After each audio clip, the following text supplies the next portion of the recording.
Hello दोस्तों, आप सभी का स्वागत है आपके अपनी YouTube channel NKS teaching point में। साथियों, बात करेंगे भर्तियों से संबंधित महत्वपूर्ण खबरों के परिपेक्ष में। निवेदन करेंगे वीडियो को लाइक शेयर करें और चैनल को सब्सक्राइब करें। सर्वप्रथम साथियों बात करेंगे 12,460 शिक्षक भर्ती के परिपेक्ष में। जैसा कि साथियों आवंटन प्रक्रिया की अगर हम बात कर लें तो अब तक साथियों वो महत्वपूर्ण और वांछनीय सूचनाएं विभाग तक पहुंच चुकी हैं, जिस बिहार पर आप सभी का स्कूल आवंटन सुनिश्चित हो। जैसा कि आप सभी को अवगत करा दें, मानव संपदा पोर्टल पर छात्रों का व कार्य शिक्षकों का डाटा हो या साथियों चयनितों का डाटा हो, सभी विभाग तक पहुंच चुका है। अब साथियों उस आदेश का इंतजार सभी चयनितों को है, जिस आदेश के बिहार पर आप सभी लोगों को ज्वाइनिंग मिलनी है। कहें तो साथियों सर्कुलर का, और सर्कुलर को लेकर के भी कहीं ना कहीं कायस लगाए जा रहे हैं कि आज से लेकर के 20 तारीख के मध्य में कहीं ना कहीं स्पष्ट तौर पर आप सभी का सर्कुलर जारी हो सकता है। यानी कहें तो साथियों ये आज से स्टार्ट हो रहे 1 से 2 दिन यानी 18, 19, 20 ये महत्वपूर्ण है आप सभी के सर्कुलर के दृष्टिकोण से। पूरी उम्मीद है साथियों ये भी कायस लगाए जा रहे हैं कि सर्कुलर आएगा और सर्कुलर आते ही आप सभी की ज्वाइनिंग को लेकर के जो जिज्ञासाएं हैं उनका निस्तारण हो सकेगा। और साथियों कहीं ना कहीं स्पष्ट तौर पर उम्मीद भी है कि इन्हीं 3 दिनों में ही कहीं ना कहीं पूरी संभावना है कि आप सभी का सर्कुलर आएगा और ज्वाइनिंग को लेकर के जो आपके मन में जिज्ञासाएं हैं उनका निस्तारण होगा। और साथियों आप सभी का वो महत्वपूर्ण निस्तारण होगा कि किस प्रकार से आप सभी को विद्यालय आवंटित किए जाएंगे। तो साथियों पूरी उम्मीद है आज से 3 दिनों की जो स्थिति है स्पष्ट हो और आप सभी लोगों के लिए कहीं ना कहीं वो महत्वपूर्ण सर्कुलर जारी हो, जिससे आप सभी की ज्वाइनिंग स्पष्ट हो सके और आप सभी का एक लंबा जो प्रयास है उसका कहीं ना कहीं सुखद अंत हो। तो पूरी उम्मीद है साथियों जल्द ही सर्कुलर आएगा। फिलहाल साथियों अभी तक विभाग की ओर से सर्कुलर के परिप्रेक्ष्य में कोई जो है निष्कर्ष के तौर पर अभी इंफॉर्मेशन नहीं है। जैसे ही साथियों सर्कुलर आएगा हम आप तक सारी जानकारी शेयर करेंगे। फिलहाल साथियों उम्मीद यही की जा रही है, क्योंकि साथियों जिस प्रकार से अगर आप देखेंगे तो कहीं ना कहीं आज से संभावना यही है कि सर्कुलर को लेकर के स्थिति क्लियर होती दिखेगी। क्योंकि साथियों बात कर लें आगे जो सेकेंड काउंसलिंग में चयनित हैं कहीं ना कहीं उनको विद्यालय आवंटन को लेकर के जो भी प्रक्रिया है उसमें प्रतिभाग करना होगा, और अगर बीएसए के माध्यम से प्रक्रिया होगी तो कहीं ना कहीं इन 3 दिनों में आदेश आना बहुत ही महत्वपूर्ण है। क्योंकि जिस जनपद में उन्होंने काउंसलिंग कराई है अगर बीएसए के माध्यम से ही कहीं ना कहीं आप सभी के विद्यालय आवंटन की प्रक्रिया पूर्ण होगी तो उनको कहीं ना कहीं इसके लिए जो है उस जिले को जा करके अपने विद्यालय आवंटन की प्रक्रिया में कहीं ना कहीं सम्मिलित होना पड़ेगा। तो इस वजह से साथियों ये 3 दिन महत्वपूर्ण इसी वजह से हैं क्योंकि 25 तारीख से विद्यालय खुल रहे हैं और पूरी संभावना है विद्यालय खुलते ही आप सभी को ज्वाइनिंग मिलेगी। लेकिन साथियों जो सर्कुलर के साथ साथ आवंटन को लेकर के बहुत सारे आप सभी के प्रश्न हैं उनका निस्तारण जो है सर्कुलर आने से ही निस्तारित हो सकेगा। तो पूरी उम्मीद है साथियों जल्द ही आप सभी लोगों के लिए सर्कुलर आएगा। और साथियों इस पर पेज में अगर कोई भी इंफॉर्मेशन आती है तो हम आप तक जरूर शेयर करेंगे। फिलहाल उम्मीद करेंगे जल्द ही आप सभी लोगों के लिए आवंटन सर्कुलर का जो इंतजार है वो समाप्त हो और आप सभी लोगों के लिए जल्द से जल्द स्थिति क्लियर हो। अब साथियों बात करेंगे जो अन्य भर्तियों से संबंधित महत्वपूर्ण खबरों के परिप्रेक्ष्य में। साथियों एक आज की जो सबसे बड़ी खबर है वो साथियों निकल कर आ रही है कि मुख्यमंत्री के आदेश के बाद भी शिक्षक भर्ती के विज्ञापन अटके। क्या साथियों किन भर्तियों को लेकर के इसमें जिक्र किया गया है, क्या कुछ महत्वपूर्ण निष्कर्ष निकल कर आ रहा है, आइए इस पर बात करते हैं। अब यहाँ पर साथियों देखेंगे तो ये शीर्षक के साथ जो है खबर प्रकाशित की गई है और इसमें लिखा क्या गया है आइए उसका अवलोकन करते हैं। कौन कौन सी भर्तियों को लेकर के यहाँ निष्कर्ष निकल कर आ रहा है। साथियों लिखा गया कि राजकीय माध्यमिक विद्यालयों में LT ग्रेड शिक्षक, प्रवक्ता और महाविद्यालयों में असिस्टेंट प्रोफेसर भर्ती के लिए उत्तर प्रदेश लोक सेवा आयोग को साल भर पहले तकरीबन 7,500 रिक्त पदों के अधियाचन मिल चुके हैं।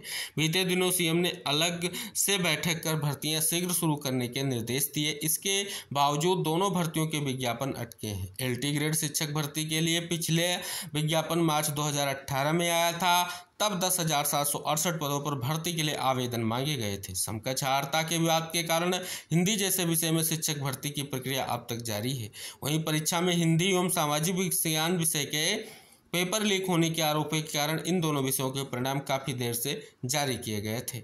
आयोग ने पहली बार लिखित परीक्षा के माध्यम से यह भर्ती कराई थी। आयोग को एलटी ग्रेड शिक्षक की नई भर्ती के लिए तकरीबन 6000 पदों का अधियाचन साल भर पहले ही मिल चुका है, लेकिन शासन स्तर से समकक्ष अर्हता का निर्धारण न होने के कारण भर्ती अटकी है। आयोग की ओर से अर्हता निर्धारण के लिए शासन को कई रिमाइंडर भेजे जा चुके हैं, लेकिन अर्हता स्पष्ट न होने के कारण विज्ञापन जारी नहीं किया जा रहा। 6 साल से नई भर्ती का इंतजार कर रहे हजारों अभ्यर्थी ओवरेज हो चुके हैं और उनके लिए भविष्य के रास्ते बंद हो चुके हैं। आगे बात करें तो साथियों, आयोग को राजकीय महाविद्यालय में असिस्टेंट प्रोफेसर के तकरीबन 3500 पदों का अधियाचन भी काफ़ी समय पहले मिल चुका है। आयोग को 6 माह से स्क्रीनिंग परीक्षा की नियमावली को शासन से मंजूरी मिलने का इंतजार है। बात करें असिस्टेंट प्रोफेसर के पदों पर सीधी भर्ती होती है। अब तक केवल इंटरव्यू से मिले अंकों के आधार पर चयन की मेरिट तैयार की जाती थी। इसके अलावा बात कर लें साथियों तो राजकीय इंटर कॉलेजों में प्रवक्ता लगभग 1000 रिक्त पदों का अधियाचन साल भर पहले जो है मिल चुका है, लेकिन यह भर्ती समकक्ष अर्हता के कारण निर्धारित नहीं हो पा रही है। साथ ही बात कर लें अभ्यर्थियों को उम्मीद है कि सीएम के निर्देश के बाद जिन भर्तियों के अध्याचन आयोग को मिल चुके हैं उनके विज्ञापन जल्द ही जारी किए जाएं, लेकिन अभ्यर्थियों का इंतजार लंबा होता जा रहा है। तो साथियों ये देख रहे हैं किस प्रकार समकक्ष अर्हता को लेकर के स्थिति दिख रही है और कई सारे महत्वपूर्ण मुद्दे ऐसे हैं जो कहीं ना कहीं स्पष्ट तौर पर अभ्यर्थियों से परेशान हैं। चाहे आपकी वो टीजीटी पीजीटी की भर्ती हो, चाहे आपकी नई प्राथमिक शिक्षक भर्ती हो, सभी को लेकर के युवाओं के मन में कहीं ना कहीं जिज्ञासा है कि माननीय सीएम के निर्देश के बाद जल्द ही भर्ती विज्ञापन देखने को मिलेंगे। लेकिन साथियों विज्ञापनों को लेकर के इस प्रकार से जो निष्कर्ष निकल कर आ रहा है कहीं ना कहीं इनका निस्तारण होना अति आवश्यक है, जिससे भर्ती प्रक्रिया को आगे बढ़ाया जा सके और जल्द से जल्द स्थितियां क्लियर हो सकें। जी हाँ साथियों, अगली बड़ी खबर निकलकर सामने आ रही है। बिहार में एक साल में 5.17 लाख लोगों को सरकारी नौकरी और 11 लाख को रोजगार। किस विभाग में कितने पद खाली, आइए जानते हैं। शिक्षा विभाग में साथियों 2,17,591 पद खाली हैं। इसके अलावा साथियों विभागवार यहाँ पर कितने पद खाली हैं उनकी बात की गई है। लिखा गया है कि वर्ष 2024-25 तक 5.17 लाख सरकारी नियुक्तियां की जाएंगी। इसे मिशन मोड में पूरा करने के लिए सीएम नीतीश कुमार ने अधिकारियों को निर्देश दिया है। इसमें से 2,11,000 नई नियुक्ति के लिए अधियाचना विभिन्न आयोगों को भेजी जा चुकी है। अगले एक महीने में 2,34,000 रिक्तियों की अधियाचना विभिन्न आयोगों को भेजी जाएगी। अगले साल नियुक्ति के लिए 72,000 और रिक्तियां होने का अनुमान है और इसके अलावा 11 लाख लोगों को रोजगार देने का इस साल लक्ष्य। तो देख सकते हैं साथियों, यह जानकारी सोमवार को मुख्यमंत्री कार्यालय के जनसंपर्क कोषांग ने प्रेस विज्ञप्ति जारी कर दी। 7 निश्चय 2 के अंतर्गत राज्य में 5,16,000 नियुक्तियां की जा चुकी हैं। साथ ही 5,17,000 रिक्तियों के विरुद्ध नियुक्ति प्रक्रियाधीन है। तो देख सकते हैं यहाँ पर बड़ी खबर आप सभी के सामने है और एक बड़ा फैसला देखने को मिल रहा है। जो साथियों पदों की संख्या अगर देखें तो शिक्षा विभाग की पदों की संख्या अभी भी कहीं ना कहीं 2 लाख से ऊपर है, जिन पर जो है कहीं ना कहीं भर्ती प्रक्रिया की संभावना और उम्मीद की जाती है। अगली खबर साथियों है उत्तराखंड प्राथमिक शिक्षक भर्ती के परिपेक्ष में। जैसा कि साथियों कल के वीडियो में भी हमने आपको अवगत कराया था कि डीएलएड जो कैंडिडेट हैं उनको लेकर के कुछ जो है कहीं ना कहीं स्पष्ट तौर पर भर्ती प्रक्रिया में गतिरोध दिख रहा है। उसी पर साथियों शिक्षा मंत्री जी के द्वारा क्या कहा गया है, आइए जानते हैं। कहा गया है कि उत्तराखंड में बेसिक शिक्षकों के 2917 पदों पर चल रही शिक्षकों के अन्य प्रदेशों से गलत तथ्यों के आधार पर डीएलएड कर भर्ती में शामिल होने के मामले की जांच होगी। शिक्षा मंत्री डॉक्टर धन सिंह रावत ने 17 जून को अमर उजाला में प्रकाशित खबर का संज्ञान लेते हुए कहा कि शिक्षक भर्ती में आने वाले इस तरह के आवेदन रद्द किए जाएंगे। उत्तराखंड के मूल एवं स्थानीय युवा ही शिक्षक भर्ती में शामिल किए जाएंगे। प्रदेश में चल रही शिक्षकों की भर्ती में बाहरी राज्यों से डीएलएड करके आने वाले अभ्यर्थियों के प्रमाण पत्रों की जांच होगी। शिक्षा मंत्री डॉक्टर धन सिंह रावत का कहना है कि यदि कोई यूपी का मूल निवासी बताकर गलत तथ्यों के आधार पर डिप्लोमा ले आता है तो उसके आवेदन को रद्द किया जाएगा। शिक्षा विभाग के अधिकारियों को इस संबंध में निर्देश दिए गए हैं। मंत्री ने कहा शिक्षक भर्ती में राज्य के युवाओं के हित प्रभावित नहीं होने दिए जाएंगे। दरअसल पूरा मामला डीएलएड के फर्जीवाड़े से जुड़ा हुआ है। प्रदेश में डीएलएड के लिए राज्य मूल एवं स्थायी निवासी होना जरूरी है। जिला शिक्षा एवं प्रशिक्षण संस्थानों में इसके लिए सभी सीटों का कोटा राज्य के युवाओं के लिए है। ठीक यही व्यवस्था उत्तर प्रदेश एवं कुछ अन्य राज्यों में है। लेकिन प्रदेश में इन दिनों चल रही शिक्षक भर्ती में यदि उत्तराखंड के युवा अन्य प्रदेशों से डीएलएड का डिप्लोमा लेकर आते हैं तो उनके लिए शिक्षक भर्ती का रास्ता खुला है। यही वजह है कुछ युवा गलत तथ्यों के आधार पर उत्तर प्रदेश एवं अन्य राज्यों से डीएलएड कर उत्तराखंड में चल रही शिक्षक भर्ती में शामिल हो रहे हैं। तो देख सकते हैं साथियों, एक बड़ी खबर जो कल प्रकाशित हुई थी उसका संज्ञान लेते हुए एक महत्वपूर्ण जो है निर्देश यहाँ पर जारी किया गया है। अगली खबर साथियों निकल कर आ रही कि राजस्थान में 1963 पदों पर होगी पटवारियों की सीधी भर्ती। यहाँ पर देख सकते हैं बहुत बड़ी अपडेट आप सभी के सामने निकल कर आ रही है। छत्तीसगढ़ से साथियों बड़ी खबर निकल कर आ रही कि एक शिक्षक के भरोसे छत्तीसगढ़ के 5500 स्कूल, 610 में एक भी नहीं। साथियों यहाँ पर देखेंगे तो कहीं ना कहीं ये शिक्षक भर्तियों को लेकर के एक महत्वपूर्ण जो है निष्कर्ष देखने को मिल रहा है, जिसके बारे में यहाँ पर जो है स्पष्ट तौर पर कहीं ना कहीं खबर को प्रकाशित किया गया है। बात करें साथियों तो पेपर लीक को लेकर के बड़ी खबर निकलकर सामने आ रही कि बिहार में पेपर लीक रोकने के लिए बनेगा सख्त कानून, अगले सत्र में आएगा प्रस्ताव। तो देख सकते हैं साथियों यहाँ पर एक और बड़ा निर्देश जो है माननीय सीएम के द्वारा दिया गया है।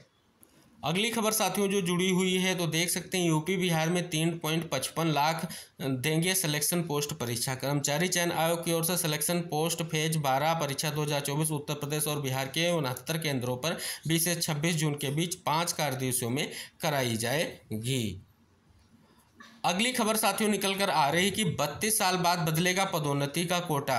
उत्तर प्रदेश शैक्षिक सेवा नियमावली 1992 में पुरुष शाखा, महिला शाखा एवं निरीक्षण शाखा के पदोन्नति कोटे में 32 साल बाद संशोधन की तैयारी। राजकीय विद्यालयों में कार्य शिक्षकों और खंड शिक्षा अधिकारियों की ओर से पद बढ़ने के कारण क्लास 2 यानी बेसिक शिक्षा अधिकारी एवं समकक्ष के पदों पर पदोन्नति का कोटा बढ़ाने की मांग को लेकर के हाईकोर्ट में याचिकाएं की गई हैं। इसके जवाब में शासन की ओर से मुख्य स्थायी अधिवक्ता को 7 जून को भेजे गए पत्र में कहा कि कोटे की पुरानी व्यवस्था में बदलाव की प्रक्रिया गतिमान है। अगली खबर साथियों निकलकर आ रही कि उत्तर प्रदेश राज्य परिवहन निगम की ओर से प्रयागराज रीजन में संविदा चालकों की भर्ती प्रक्रिया का रिकॉर्ड बनने जा रहा है। रीजन में पहले चरण के अंतर्गत चालकों के 98 पदों की भर्ती के लिए आवेदकों का टेस्ट लिया गया है। पदों के सापेक्ष टेस्ट में सफल 150 अभ्यर्थियों को कानपुर केंद्रीय कार्यालय में 22 से 29 जून के बीच अंतिम टेस्ट के लिए भेजने का निर्णय लिया गया है। अगली खबर साथियों के प्रदेश के 331 अशासकीय सहायता प्राप्त महाविद्यालयों में प्राचार्य भर्ती के लिए बनने वाली प्रतीक्षा सूची अब सिर्फ 1 साल प्रभावी रहेगी। उत्तर प्रदेश उच्चतर शिक्षा सेवा चयन आयोग की ओर से पूर्व में होने वाली प्राचार्य भर्ती में अगले चयन तक प्रतीक्षा सूची प्रभावी रहती। यह सूची कुल रिक्त पद के 25% तक होती है। अगली खबर साथियों है एनटीए ने जानकारी लाने जाएगी एयू। बिहार में नीट यूजी के कथित प्रश्न पत्र लीक मामले की जांच करे आर्थिक अपराध इकाई को नेशनल टेस्टिंग काउंसिलिंग सहयोग नहीं कर रही। इसके लिए मद्देनजर ईओ की 2 सदस्यीय टीम एनटीए मुख्यालय नई दिल्ली जाएगी। तो देख सकते हैं साथियों कहीं ना कहीं एक बड़ी खबर निकलकर सामने आ रही है।